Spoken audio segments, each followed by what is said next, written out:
ඔයාලා ගොඩාක්ම කාර්යබහුල වෙලාවක ඔන්න මාත් ආවා පුංචි වීඩියෝ එකක් අරගෙන. බයි.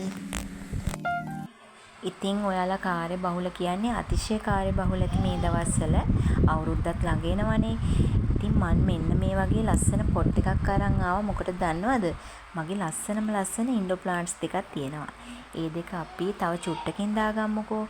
එතකන් මේ මල මං වලට පෙන්නුවානේ සිද්ධාර්ථ මල මතකයි නේද? තාම පර වෙලා නැහැ.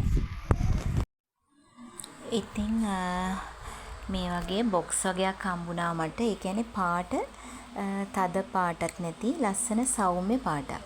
ඉතින් ඇත්තටම කුස්සියක් අපි අපේ ඇහැට ප්‍රිය විදිහට තියාගෙන ඉන්නවා නම් තද වර්ණ වලට යනවට වැඩිය මේ වගේ ලා වර්ණ වලට ගියාම අපේ ඇත්තටම මනසට හිතට ගොඩාක් හොඳයි. ඇහැට උනත් අපි දෙන්න ඕනේ සෞම්‍ය පාටක්. ඒ කියන්නේ අපේ හිත නිවෙන පාටක්.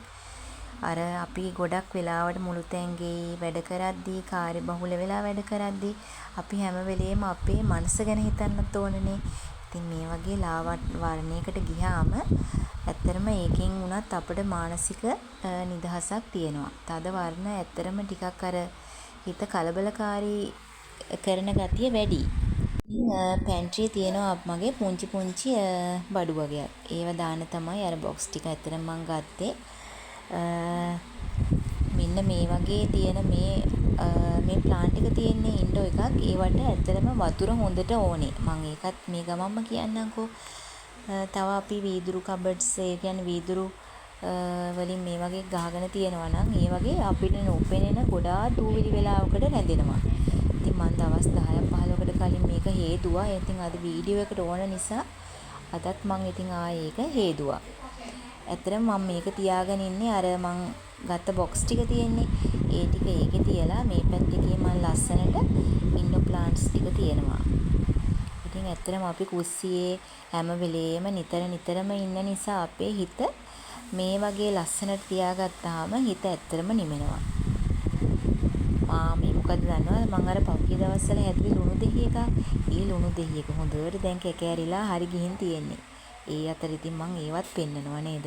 ඉතින් අන්න අර කිව්ව අර බොක්ස් ටිකට මම අර පොඩි තිබ්බ බඩු ටික දාගත්තා. ඇත්තටම පිළිවෙලයිනේ. අර අපිට ගන්නත් ලේසි. එතකොට අර පැන්ට්‍රි එකට ඕනෙට වඩා බඩු ගොඩ ගහනවට වැඩිය ඒක ඇත්තටම මේ ඒකිනුත් අපේ හිතට නිදහසක් තමයි එන්නේ.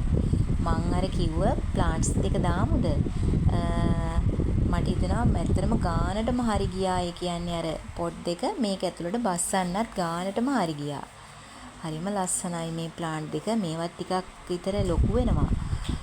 ලොකු වෙද්දි මේවටත් දෙන්න ඕනේ ආධාරකයක්. ආධාරකයක් නැතත් පුළුවන් හදාගන්න. ආධාරකයක් තිබ්බොත් ලස්සනට උඩට යනවා. පැන්ට්‍රිය උඩ බඩු ඕනෑට වැඩිය ගොඩ ගහ ගන්නවට වැඩිය මේ වගේ ටිකක් නිදහස් පරිසරයක් තිබ්බාම ඇත්තටම වැඩ කරන්න ගොඩාක් ලේසියි. අර දැන් අපේ උනත් බබාලා හැම වෙලේම අදිනවනේ. ඒ ඇදලා පැන්ට්‍රිය අර උඩ ගොඩාක් බඩු දාපුවාම ඇත්තටම ටිකක් අර මනස නිදහස් නැති ගතියක් තියෙනවා. ඒක ඕනම කෙනෙක්ට එහෙමනේ. මේ ස්නේක් ප්ලාන්ට් නම් හරි පුදුමයි. මේකේ වතුරවත් මොනවත්ම නැතුව බලන්නකෝ මේකේ මුල් අද්දලා තියෙන හැටි. ඒ කියන්නේ මේක නඩත්තු කරන්න ගොඩාක් පහසුයි. වගේම හරිම ලස්සනයි. වැඩ ගොඩක් එක්ක ළමයි එක්ක කාර්යබහුලලා ඉන්න අපට ටිකක් හරි මනසට සුවයක් ගෙන දෙන්න පුළුවන් බඩු අඩු මේ වගේ පිළිවෙලට අපි කුස්සියේ තියාගත්තොත්. ඉතින් මං ගිහින් එන්නම් ඔයාලට සුබම සුබ ලස්සන දවසක්.